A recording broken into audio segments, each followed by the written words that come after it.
Hello and welcome to World Insight with me, Tian Wei. The program is coming to you live on CGTN. We begin in Japan, where U.S. President Donald Trump wrapped up his 4-day visit. The whirlwind tour included golf diplomacy, a sumo tournament, and also a meeting with new emperor, a visit to U.S. troops. Behind the smiles and friendship, there are trade disputes behind the two countries. Before we get down to our discussions, take a look at this. This spring is important for Shinzo Abe and Donald Trump as they have met twice, the first in April in Washington, the second in May in Tokyo. The U.S. president's trip began on Saturday. On the second day, they played a round of golf before attending a sumo tournament. Trump met with the new Emperor Naruhito on the third day, making him the first foreign dignitary to be received by the monarch since he inherited the throne. Trump and Abe then held formal talks. Afterwards, on the last day, the two visited Yokosuka Harbor, home of the U.S. Navy's 7th Fleet. There is no doubt that the trip is a light and breezy show of friendship. However, there are still deep divisions over issues like trade. Trump insisted he was set on reducing the trade imbalance with Tokyo. He even pressed Abe to even out a trade deficit with Washington in a joint press conference after formal talks on Monday. We are currently negotiating a bilateral trade agreement that would benefit both of our economies. Our goal is to reduce our trade deficit with Japan, remove trade barriers and barriers of all kinds, so that U.S. exports will really have a fair and very profound footing. He said now nothing will be finalized with Japan on trade before the country's upper house elections in July. This might be a relief for Abe, giving him more time to come up with the best terms while he tried to seek equal benefits or compromises in trade negotiations. During today's meeting, President Trump and I have agreed that we must accelerate our discussions through our strong, trusting relationship to achieve fast results that would be a win-win for both Japan and the U.S. Japan's trade deficit against the U.S. in 2018 was around $67.6 billion, the fourth largest after China, Mexico, and Germany. Still, Japan finds its auto industry threatened with 25% tariffs. The repeated U.S. threat was greeted with a rare sharp rebuke from Japanese business leaders. The U.S. is also worried about American farm products after Trump withdrew from the Trans-Pacific Partnership 2 years ago. The trade pact is now led by Japan and includes 11 nations in the Asia-Pacific region. The U.S. side wants Japan to cut agricultural tariffs. Trump and Abe will meet again at the G20 in Osaka. Trade will continue to be the hot topic.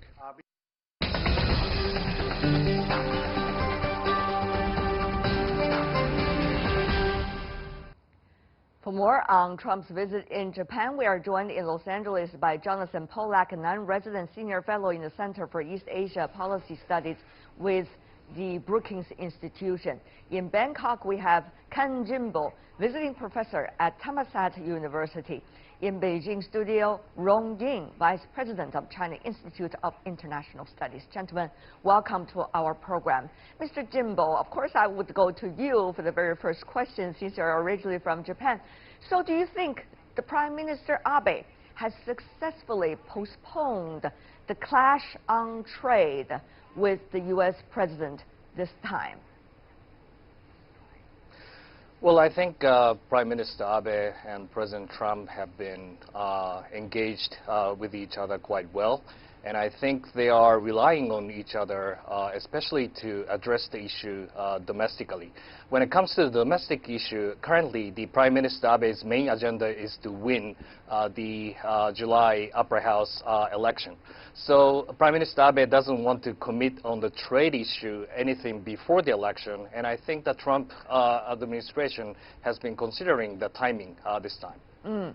Of course, July is coming for the upper house election, but Mr. Pollack, Washington and Tokyo have been wrangling, as we know, over tariffs on automobiles and agricultural products for months. Japan's trade surplus, for example, with the U.S. rose to 17.7% over the past year to $67.6 billion U.S. dollars. Of course, that is according to the U.S. statistics. Those were driven partly by an increase of 8.3% in auto exports. The question really is, despite of all the fanfare, Mr. Pollack, do you think President Trump will be happy on his way back home, particularly regarding the trade issue, which he always promised his voters? Well, I think actually the issues of trade and the trade imbalance with Japan have not been a question of wrangling for months, but for decades. This is an issue that activated Trump as a businessman more than 30 years ago, and it's been a personal obsession of his for a long, long time. It neglects, though, his claims about finding ways to reduce the trade surplus, neglects very powerful factors that explain it. And of course, in all of this, both countries have and leaders have their own political needs. So there's a lot of ceremony here. Trump is very gratified by all the attention he received in Japan, his meeting with the emperor and so forth. But this is really to defer, not to resolve the underlying trade disputes. In essence, both Trump and Abe are trying to buy time for now because of political circumstances. Mr. Rong, of course, it's not just a bilateral, as we all know. No trade these days is about bilateral only. It's multilateral. And of course, China and the U.S. is now in a temporary deadlock when it comes to its trade negotiations. So, Mr. Rong, how is China looking at the current situation? And how do you think China and Japan, in a way, are learning about each other's approach and probably trying to find out how each other is trying to deal with Washington? Well, I agree with Mr. Pollack that the trade issue between the United States and Japan has been a long time, and it always been, I think, the one, if not the, at least the one of the major sticking points between the relationship.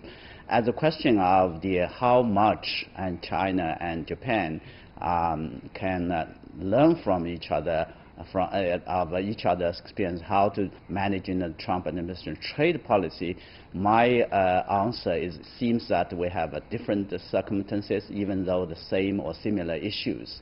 And Japan being the close ally of one of the key allies, that despite the fact that still I think they have their Japanese experiences how to manage that, and have seen the agreements or that comes out from but only what interests me most is that if you look at the statement by Prime Minister Abe, he's looking for a win-win result with this negotiation with Japan. So that possibly is one of the very interesting sort of. Well, everybody's talking about win-win, isn't it? At least talking. I mean, what is the result and how those win-wins, quote unquote, in different countries are being described and portrayed eventually. That's another thing, I guess, at the end of the day. Mr. Jimbo, though, let's talk specific, real stuff. Okay, so how much do you think Japan will be able to compromise on automobile and agricultural products? I understand agricultural products is very political in Japan for a long time. Automobiles, of course, is a key pillar of Japanese trade toward the U.S. Can Japan cut the two arms? Well, I think you're right. Two big issues is currently on the table. One is agriculture and one is automobile. And I think on the part of agriculture, I think it is the easier deal because we have already negotiated the TPP before Trump administration comes in. And Japan, together with the United States and other 11 countries, have agreed upon the basics of how much those compromises could be made. So on the bilateral negotiation, I think we are ready to accept the TPP standards that has already been agreed upon with the United States. But I think the tricky part is the automobile. And Trump administration seems to be suggesting that Japan should limit the amount of the export to the United States for the protection of the U.S. auto industry, because Japan already has a zero tariff towards the United States. So I don't think Japan can do something about the tariff reduction part.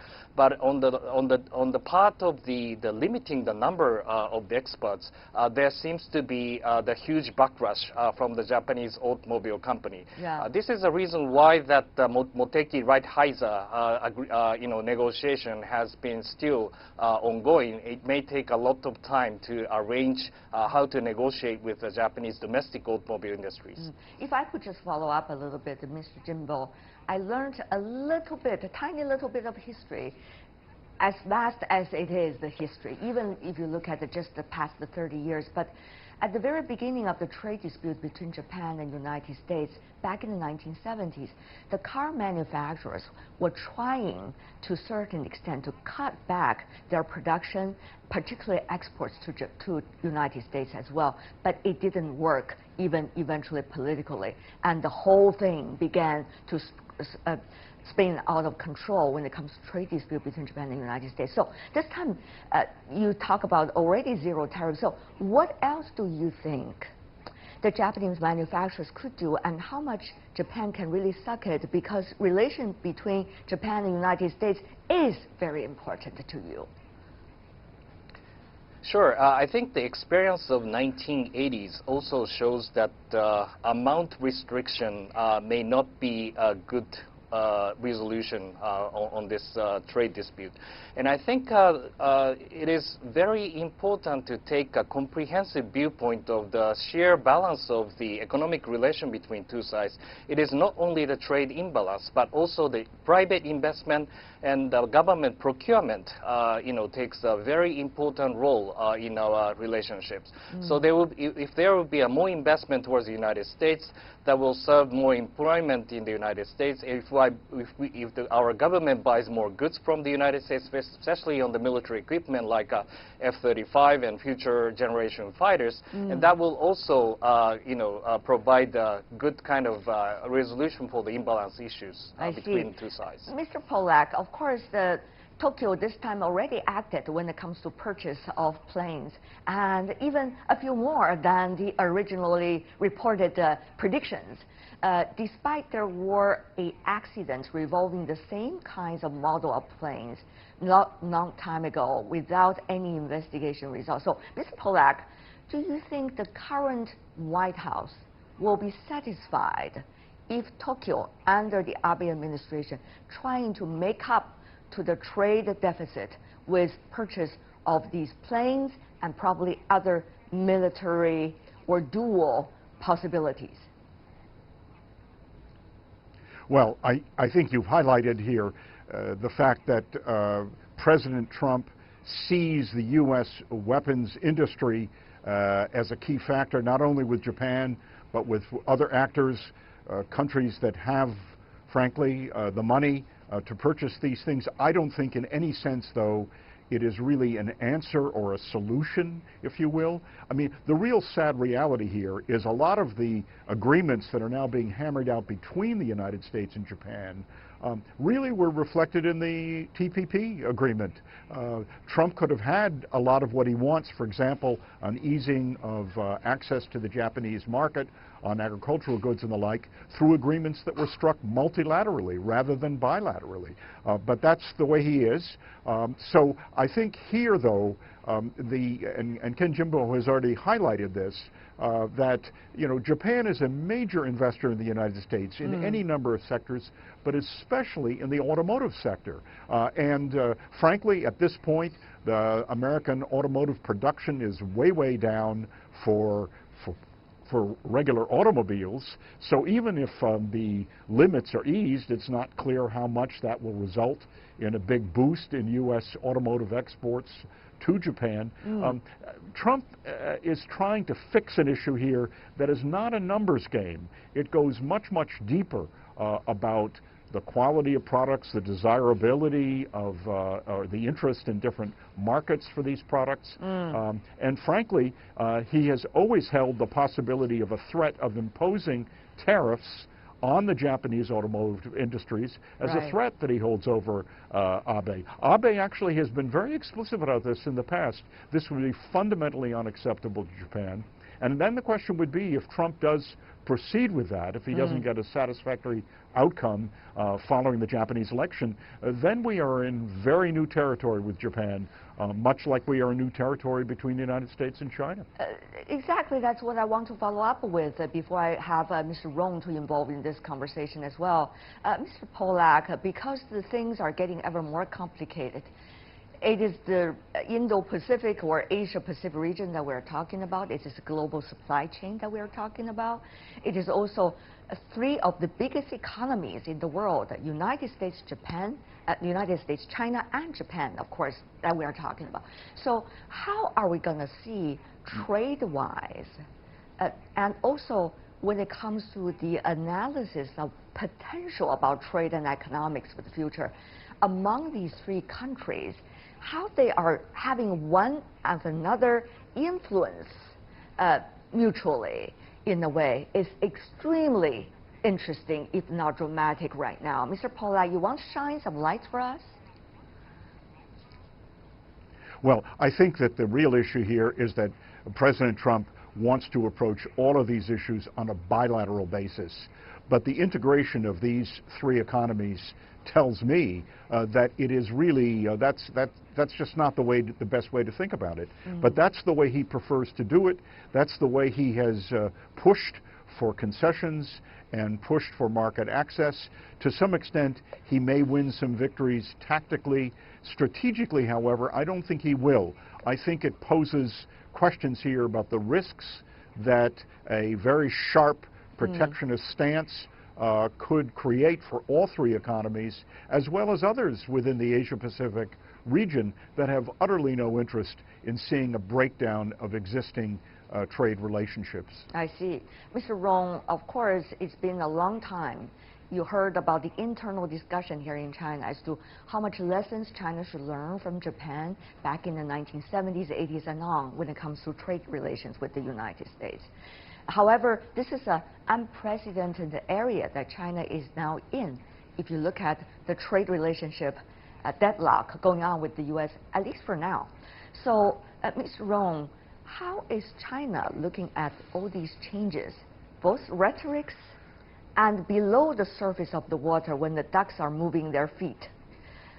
How is China looking at overall all these nuances and trying to figure out who to work with about what and what timeline? It's a very complicated question. You're not the chief negotiator of the Chinese negotiation team, but this is extremely intellectually interesting. Mr. Rong, go ahead. Indeed, it's a very complicated questions, and a lot of issues, actually, I have to confess. I have no expertise at all. I only want to say that if you look at the arguments of Chinese and the Japanese are making, literally there are a lot of commonalities that on the one hand, both China and I think Japan accept and acknowledge that the trade imbalance between them respectively with the United States. On the other hand, I think that they are, instead of address the single issue of a trade deficit that President Trump is arguing, they are more or less making the same argument or suggestions that to address the issue in a more comprehensive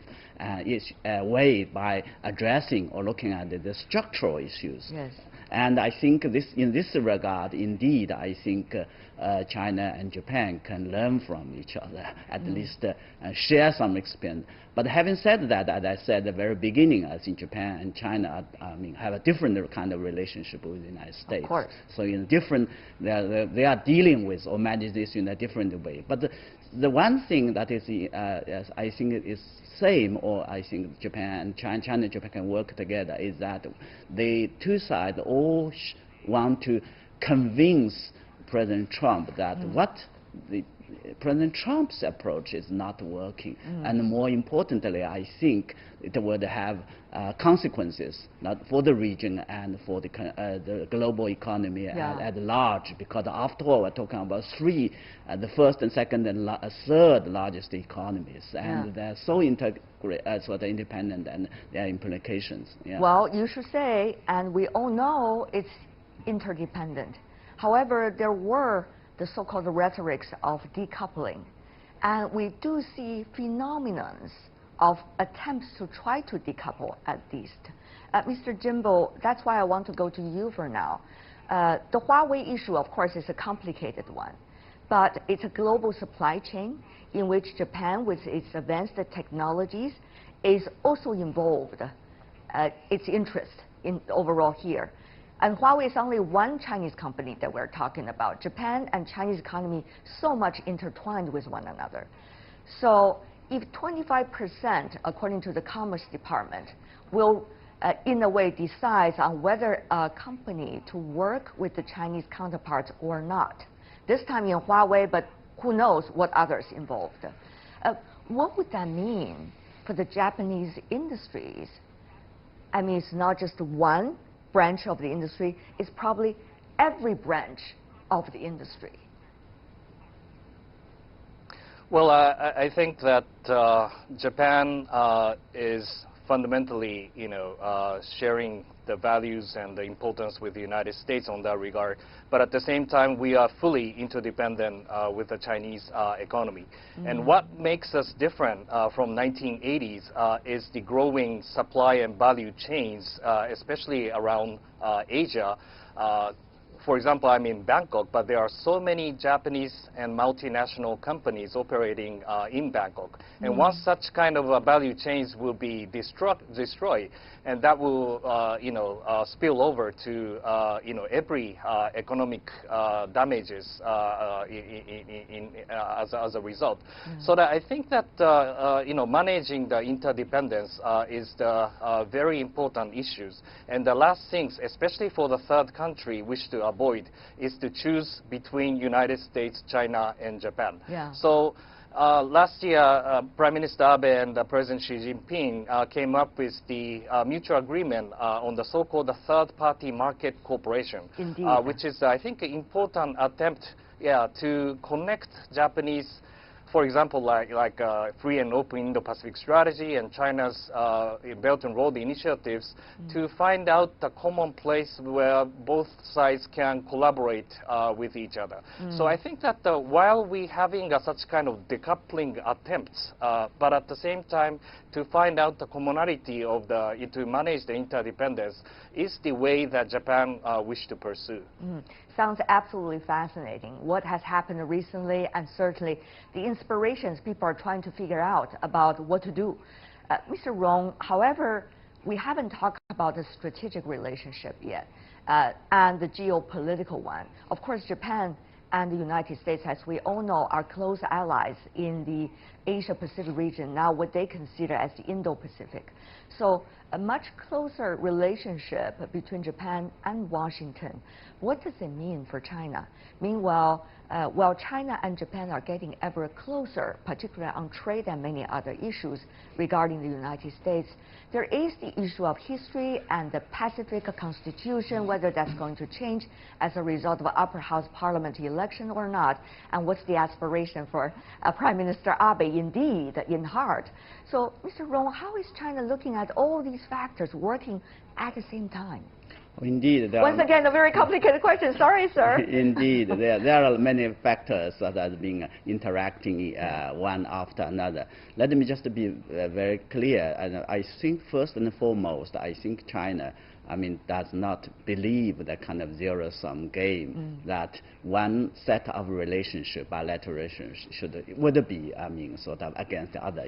In other words, that China believe that its relationship with Japan is important, and China certainly strives very hard to continue to work for a stable relationship with the United States. And China hopes, as far as I can see, that U.S.-Japan relationship would also play a constructive role for the region, economically and also in the very fact that, with the second point I make is that any set of the relationship or any sort of alliance like Japan and in the U.S.-Japan alliance that has been very important, but it's a history, is not able to provide a kind of play kind of role at exclusively or at the expense of others. And so China is arguing instead of a kind of exclusiveness. They are advocating a kind of inclusive, cooperative sort of thinking for managing the issues. Not only I think the interdependence of economically, but equally important the security issues and other issues that have been. Well, finally, before we go, we're running out of time. I do want to invite the three of you to share with us, what do you think this interesting triangle relationship, whether it's about trade or geopolitics in the region, where is it going to? One sentence or two from every one of you. Let's start from Mr. Pollack, please. I think that these pertain most fundamentally to the sustainability of the regional order in East Asia, which is very frankly at increased risk because of all these unilateral moves by one actor or another. Can you sustain cooperation on this basis of with all this uncertainty and unpredictability? I see. Mr. Jimbo in the middle. Well, I think United States, Japan, and China are in the strategic competition in the military security domain. But on the economic domain, there should be more attempts to seek for commonality and cooperative relationship among three relations. I see. Last but not least, Mr. Rong. Indeed, I think we are entering uncharted waters, and all the three countries, being the third largest economies and the major countries in the region, have to work together and in a collaborative way to ensure that the peace, stability, and prosperity will continue. You know what? Talking to the three of you gentlemen, I particularly understand the importance now, how important it is to have real analysis rather than just exchange of emotions when we are looking at all the latest changes in the world. Thank you so much, Jonathan Pollack, Ken Jimbo, Rong Ying. Really appreciate it, gentlemen.